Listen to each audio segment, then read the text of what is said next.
Hello all, welcome to Toppers World. ഇന്ന് നമ്മൾ നോക്കാൻ പോകുന്നത് 10ാം ക്ലാസ്സിലെ ഇംഗ്ലീഷ് ആണ്. 10th English part 1 text book. അതിൽ നമ്മൾ നോക്കുന്നത് യൂണിറ്റ് 1 ആണ്, ട്രയൽസ് ആൻഡ് ട്രിംസ്. അതിലെ 3ാമത്തെ ചാപ്റ്റർ ആയ French Romans countrymen. French Romans countrymen എന്നതിൽ ആക്ടിവിറ്റീസിൻ്റെ ക്ലാസ് ആണ് നമ്മൾ ഇന്ന് തുടങ്ങുന്നത്. ആക്ടിവിറ്റീസിൽ നമ്മൾ ലെറ്റ്സ് അപ്രിഷ്യേറ്റ് ആണ് സ്റ്റാർട്ട് ചെയ്യുന്നത് കേട്ടോ. അപ്പോൾ ഇത് കുറച്ച് വലിയ എന്താ പറയുക, കുറച്ച് ലെങ്തി ആയിട്ടുള്ളൊരു ചാപ്റ്റർ അല്ല, ഇതിൽ ആക്ടിവിറ്റീസ് പോർഷൻ വരുന്നത് കുറച്ച് കൂടുതലുണ്ട്. അപ്പോൾ നമ്മളിത് 2 ക്ലാസ്സസ് ആയിട്ടാണ് ചെയ്യുന്നത്. 2 ക്ലാസ്സസ് എന്ന് പറഞ്ഞാൽ ഇത് കഴിഞ്ഞിട്ട് ഒരു ക്ലാസ്സും കൂടെ ഉണ്ടായിരിക്കും.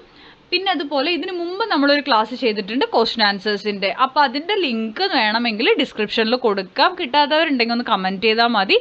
ക്ലാസ് 10 ഇംഗ്ലീഷ് പ്ലേലിസ്റ്റിൽ നിങ്ങൾക്കത് അവൈലബിൾ ആയിരിക്കും കേട്ടോ. അപ്പോൾ നമുക്ക് നോക്കാം.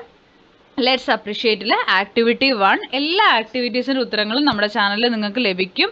അതുപോലെ നമ്മുടെ ചാനൽ ആദ്യമായി കാണുന്ന ഒരാളാണ് നിങ്ങളെങ്കിൽ സബ്സ്ക്രൈബ് ചെയ്തൊന്ന് സപ്പോർട്ട് ചെയ്ത് കാണാൻ വേണ്ടി ശ്രമിക്കുക. ഇംഗ്ലീഷിൻ്റെ മാത്രമല്ല എല്ലാ സബ്ജക്ട്സിനും നിങ്ങൾക്ക് ഉപകാരപ്പെടുന്ന ക്ലാസ്സുകളുടെ വീഡിയോസ് നമ്മുടെ ചാനലിലൂടെ നിങ്ങൾക്ക് ലഭ്യമായിരിക്കും. അപ്പോൾ നമുക്ക് നോക്കിയാലോ. ആക്ടിവിറ്റി 1 ആണ്. What A beautiful day. Did you notice a mismatch between the image and the caption? Record your observation below. അതായത് ആ ചിത്രവും ആ വാട്ട് എ ബ്യൂട്ടിഫുൾ ഡേ ആ ഒരു സെൻറ്റൻസും തമ്മിൽ എന്തോ ഒരു ചേരായ്മ ഉണ്ട് അല്ലേ? എന്താണ്? The image shows it is A rainy day and there is wind and it is gloomy. അപ്പം നമുക്കറിയാം മഴയുള്ള കാറ്റുള്ളൊരു ദിവസമാണ്, ഗ്ലൂമി ആയിട്ടുള്ളൊരു ദിവസമാണ്. പക്ഷെ ക്യാപ്ഷനിൽ വാട്ട് എ ബ്യൂട്ടിഫുൾ ഡേ എന്ന് പറയുന്നു. അപ്പോൾ അതുതന്നെയാണ് അവിടുത്തെ ഒരു മിസ്മാച്ചിൽ കാരണം. അടുത്തത്, what is the idea conveyed in the line given below. താഴെ തന്നിരിക്കുന്ന വരികളിൽ എന്താണ് കൺവേ ചെയ്യുന്ന idea? And Brutus is an honourable man. Answer, this is A good example of verbal irony. The speaker says something but he means opposite. ഇത് actually honourable man പറഞ്ഞു കഴിഞ്ഞാൽ മാന്യനായ വ്യക്തി ആണ് എന്ന് പറയുന്നു, പക്ഷെ ആക്ച്വലി ഇത് കളിയാക്കുകയാണല്ലേ, ഓപ്പോസിറ്റ് ആണ് അവിടെ മീൻ ചെയ്യുന്നത്. അപ്പോൾ വെർബൽ അയോണി ആണ് അവിടെ. Next, apart from verbal irony, there are many other poetic devices in the speech which enhance its appeal. Pick out instances of the following from the speech എന്നൊക്കെ പറഞ്ഞിട്ടുണ്ട്. അപ്പോൾ അതിൽ metaphor, alliteration, irony, hyperbole, rhetoric question, repetition, ഇതെല്ലാം നമുക്ക് അതിൽ നിന്ന് കണ്ടുപിടിക്കാൻ പറ്റും കേട്ടോ. നമ്മളത് ചെയ്തിട്ടുണ്ട്. ക്വസ്റ്റ്യൻ ആൻസേഴ്സിൽ ഇതിൻ്റെ 1-2 ആൻസേഴ്സ് വരുന്നുണ്ട്. അപ്പോൾ നിങ്ങൾ അതൊന്ന് ചെക്ക് ചെയ്ത് നോക്കൂ. ഇനി നമ്മൾ ഇതിൽ പറയുന്ന റിപ്പിറ്റേഷൻ, മെറ്റഫർ, അലിട്രേഷൻ ഒക്കെ നമുക്ക് നോക്കാം. അയണി, ഹൈപ്പർബോള, റിട്ടോറിക്കൽ ക്വസ്റ്റ്യൻ എല്ലാം ടെക്സ്റ്റിൽ വരുന്നതിൻ്റെ ഉത്തരങ്ങളാണ് നമ്മളിനി പറയാൻ പോകുന്നത്. നോക്കിക്കോളൂ. റിപ്പിറ്റേഷൻ വരുന്നത് റിപ്പീറ്റിംഗ് വേർഡ്സ് ഓർ ഫ്രേസസിനെയാണ് നമ്മൾ റിപ്പിറ്റേഷൻ പറയുക. അതിൻ്റെ ലൈൻസ് വരുന്നത് ഏതൊക്കെയാണ്? Brutus is an honourable man. To emphasise idea. Smile at the little things. Metaphor ആണെങ്കിൽ കമ്പാരിസൺ ഓഫ് 2 അൺറിലേറ്റഡ് തിങ്സ് ആണ്. Lines from the text kingly crown ആണ്. ഫംഗ്ഷൻ ടു ഷോ പവർ ആണ്. അപ്പോൾ നമ്മളൊരു example, case Chitra is a cook. നമ്മളൊരു example കൊടുക്കുന്നതാണ് കേട്ടോ. Alliteration വരുന്നത് repetition of the same sound at the beginning of consecutive words ആണ്. Friend, faithful, brutish beast. Increases musical quality ആണ്. Little Lily loafed lovingly example ആണ് കേട്ടോ. അടുത്തത് irony, the use of words to express something other than their literal meaning ആണ്. Opposite ആയിട്ട് പറയുന്നതിനാണ് irony എന്ന് പറയുക. And Brutus is an honourable man. To show attitude. Call max loud god. Hyperbole ആണെങ്കിൽ exaggeration ആണ്. When the poor have cried Caesar had wept ആണ്. Lines from the text. Function to impress the audience ആണ്. അടുത്തത് നമ്മുടെ example വരുന്നത്, I M so hungry that I can eat a whole elephant. ഹൈപ്പർബോളയാണ് കേട്ടോ അതിപ്പോൾ പറഞ്ഞത്. നെക്സ്റ്റ്, റിട്ടോറിക്കൽ ക്വസ്റ്റ്യൻ ആണെങ്കിൽ a question that does not require an answer as it is obvious. Lines from the text ആണെങ്കിൽ did this in Caesar seem ambitious which he did thrice refuse. Was he this ambition? What goes withhold you then to mourn for him? To give emphasis ആണ്. Am I so busy that I can't give you 5 minutes? Okay, അപ്പോൾ ഇതിൽ നിങ്ങൾക്ക് examples വേണമെങ്കിൽ change ചെയ്ത് എഴുതാവുന്നതാണ്. അപ്പോൾ ഇത്രയുമാണ് ഇതിൻ്റെ ആൻസേഴ്സ് ഫില്ല് ചെയ്യേണ്ടത് കേട്ടോ. നെക്സ്റ്റ് വരുന്നത്, analyze Mark Antony's use of rhetorical devices, techniques an author or speaker convey meaning and to persuade others in his speech, and observe how these manipulate the crowd's emotions. Now prepare an appreciation of the speech. അപ്പോൾ ആ സ്പീച്ചിന് ഒരു appreciation എഴുതുകയാണ് നമ്മൾ. നമുക്ക് നോക്കാം. Mark Antony speech appearing in the play Julius Caesar by William Shakespeare is considered to be an ideal example of a powerful speech in which you transform the attitude of the audience. Caesar is assassinated by Brutus and some other conspirators. Brutus makes a brief but effective speech explaining the reasons for killing Caesar. The Roman seems to be convinced that Caesar deserved death and Brutus and the other conspirators did the right thing by killing Caesar to save democracy. Then comes Mark Antony, Caesar's friend. He seeks Brutus' permission to make a funeral speech. His masterful oration manipulates the emotions of the crowd. By using his oratorical skills, which includes repetition, metaphor, alliteration, irony, hyperbole, rhetorical questions, voice modulation, facial expression, and gesture, Mark Antony persuades the mob to believe that Brutus and the other conspirators had selfish motives in killing Caesar. He shows them Caesar was a very good man who worked for the welfare of the Romans. The attitude of the crowd changes, and now the infuriated mob wants to take revenge on the murderers of Caesar. The speech of Mark Antony brings about the change in their attitude. ഇതിൻ്റെ detail ആയിട്ടുള്ള meaning ഞാനിവിടെ പറയുന്നില്ല. അത് നമ്മുടെ part 1 ക്ലാസ്സിൽ നമ്മൾ ഉൾപ്പെടുത്തിയിട്ടുണ്ട്. അതായത് ആ സ്പീച്ചിൻ്റെ ഫുൾ മീനിങ് കേട്ടോ. മാർക്ക് ആൻ്റണി സീസറിനെ കൊന്ന ഒരു ദേഷ്യം, സീസറിൻ്റെ ഫ്രണ്ടാണ് മാർക്ക് ആൻ്റണി. അപ്പോൾ സീസർ മരിച്ചു, സീസറിനെ ബ്രൂട്ടസിൻ്റെ ആൾക്കാരും കൂടി കൊന്നു. അപ്പോൾ അവിടെ കൂടിയ ജനക്കൂട്ടം ബ്രൂട്ടസ് ചെയ്തത് നന്നായി, സീസർ മരിച്ചത് നന്നായി എന്ന് പറഞ്ഞ് നിൽക്കുകയാണ്. ആ ഒരു ജനക്കൂട്ടത്തെ ബ്രൂട്ടസിനെതിരെ തന്നെ തിരിച്ചുവിടുകയാണ്. അതാണ് ഇതിൻ്റെ ഓവറോൾ ഒരു ഔട്ട്ലൈൻ വരുന്നത്. നമ്മുടെ ഫസ്റ്റ് ക്ലാസ് നോക്കിക്കഴിഞ്ഞാൽ നിങ്ങൾക്ക് അതിൻ്റെ ഡീറ്റെയിൽ മീനിങ് കിട്ടും കേട്ടോ. അടുത്തത് Activity 2, French Roman's Countryman is one of the most powerful and influential speech in history and literature. The English club of your school plans to stage the oration. Let's attempt a speech choir. അപ്പോൾ എന്തൊക്കെയാണ് speech കൊയറിൽ വേണ്ടത് എന്നുള്ളതാണ്. A speech choir is a performance art where a group preside speeches, poems or other literary works in unison. The aim is to bring the text to life through dynamic vocal delivery and coordinated movement. Speech choirs make use of gestures and vocalization.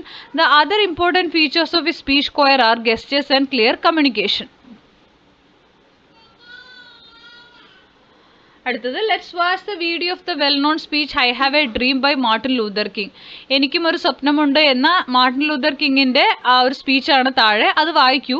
Not your observation on the following features of the speech. അതിൽ gestures, facial expression, voice modulation എഴുതണം. Gestures വരുന്നത് he uses both his hands very effectively to impress the crowd. Facial expression, he shows sadness and joy with his fine facial expressions. Voice modulation, he uses his voice very effectively. At times it is soft, but at times it is loud, and this modulation swings the mood of the people also. അടുത്തത് ഇനി let's play with words ആണ്. അതിൽ activity 1 വരുന്നത് read the given sentence carefully. I had long been racking my brains for some way of showing him my gratitude. What do you think is the meaning of the above image and caption? Rack your brains പറഞ്ഞ to think hard എന്നാണ് അർത്ഥം കേട്ടോ. ഇനി നമുക്ക് തന്നിരിക്കുന്ന അതിൽ guess the ഇഡിയോമാണ്. Rack one's brains എന്നുള്ളതിൻ്റെ ആ ചിത്രത്തിൻ്റെ ഇഡിയോം അതായിട്ടാണ് വരിക. അടുത്തത് can you now visualise the following idioms and make sentences with each of them. നിങ്ങൾക്ക് തന്നിരിക്കുന്ന 4 ഇഡിയം തന്നിട്ടുണ്ട്. അതിൽ വിഷ്വലൈസ് ചെയ്യും വേണം. നിങ്ങൾക്ക് ഇഷ്ടമുള്ള ചിത്രങ്ങൾ വിഷ്വലൈസ് ചെയ്യാം. സെൻറ്റൻസ് ഉണ്ടാക്കണം. നമുക്ക് സെൻറ്റൻസ് ഉണ്ടാക്കുന്നത് നമ്മളിവിടെ തന്നിട്ടുണ്ട്, നമുക്കത് നോക്കാം. Hold your tongue. If you can't say something nice it is better to hold your tongue. Spill the beans. We wanted the party to be a surprise but Sara accidentally spilled the beans. A piece of cake. I thought the exam would be difficult but it was actually a piece of cake. The icing on the cake. Getting the promotion was great but the extra bonus was the icing on the cake. ഇനി നിങ്ങൾ idiom പിക്ഷണറി ഉണ്ടാക്കണം. അതായത് ഒരു idiom എഴുതുക, അതിൻ്റെ real ആയിട്ടുള്ള definition, ആ ഒരു സെൻറ്റൻസ് ഉണ്ടാക്കുക. അപ്പോൾ ഇവിടെ ഇഡിയം ഞാൻ കൊടുക്കുന്നത് once in a blue moon ആണ്. ഡെഫിനിഷൻ വരുന്നത് a blue coloured moon in the sky എന്നാണ്. സെൻറ്റൻസ് നമുക്ക് something that happens very rarely, വളരെ അപൂർവമായി മാത്രം സംഭവിക്കുന്നത് എന്നതാണ് അതിൻ്റെ അർത്ഥം. Once in a blue moon. Activity 2 ആണ്. Read the following sentence from in the attic I played Chopin's nocturne in C sharp minor. Let's listen to nocturnes by the renowned composers Frederic Chopin and John field. ഇവിടെ തന്നിട്ടുള്ളത് വായിക്കുക. Music evokes in a range of emotion. Did the nocturnes you just listen to evoke any memory or association? You may use the space below to write a few words about it. ആ nocturne നിങ്ങൾ വായിച്ചിട്ട്, അവർ പറഞ്ഞ നൊക്ട്യൂൺ വായിച്ചിട്ട് വേണം ഇത് എഴുതണമെങ്കിൽ. അപ്പം നമ്മൾ ചെറുതായിട്ട് ഇവിടെ കൊടുത്തിട്ടുണ്ട്. Listen to nocturnes by renowned composers Frederic Chopin and John Field. I listened to Nocturne 9 of Frederick Chopin. It aroused nostalgic memories in me. Playing with my friends, climbing trees, swimming in the nearby stream, and sometimes even fighting with them for silly reasons came back to my mind.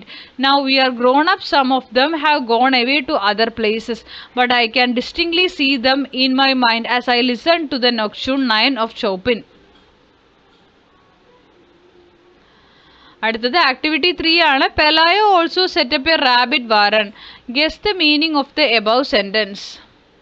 Setup means construct, put up, start എന്നാണ്. The words given in italics are phrasal verbs. Here is a list of phrasal verbs that are used with the preposition up. അപ്പോൾ match the phrasal verbs with their meaning ആണ്. Bring up, to look after a child until it grows അപ്പിലേക്ക് match ചെയ്യുക. 1 D ആണ്. 2 speak up ആണ്. To speak more loudly or express one's opinion frankly. അടുത്തത് give up ആണ്. To stop making an effort ആണ് give up.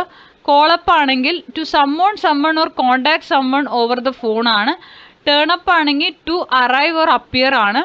Lookup ആണെങ്കിൽ to find or search ആണ്. അപ്പോൾ ഇത്രയുമാണ് ഫ്രേസൽ വെർബ് മാച്ച് ചെയ്യാൻ വേണ്ടി വരിക, മാച്ച് ചെയ്യേണ്ടത്.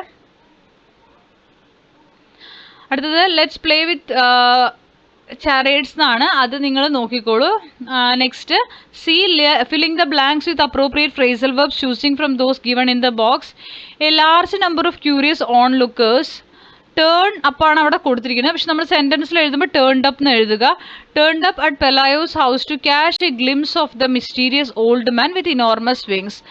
ദേ make up stories about him and annoyed him by throwing stones and pieces of food at him. They did everything they could to make the man get up. As the old man showed no interest, they set up the idea and left. Okay, അപ്പോൾ ഇങ്ങനെയാണ് വരിക. നിങ്ങൾക്ക് ഇതെല്ലാം phrasal വെർബുകളാണ്. ഇതിൻ്റെ meanings നോക്കുക കേട്ടോ. നിങ്ങൾ എന്താണ് റിയൽ മീനിങ് എന്നുള്ളതൊക്കെ പഠിച്ച് വെക്കുക. അത് നിങ്ങൾക്ക് യൂസ്ഫുൾ ആയിരിക്കും. ഇത്രയുമാണ് ഇന്നത്തെ ക്ലാസ്സിൽ ഉൾപ്പെടുത്തിയിരിക്കുന്നത്. ക്ലാസ്സുകൾ ഇഷ്ടപ്പെടുന്നുണ്ടെങ്കിൽ ലൈക്ക് ചെയ്യുക, ഷെയർ ചെയ്യുക, സബ്സ്ക്രൈബ് ചെയ്യുക. ഞങ്ങളെ ഒന്ന് സപ്പോർട്ട് ചെയ്യുക. തുടർന്നും വാച്ച് ചെയ്യുക. Thank you for watching.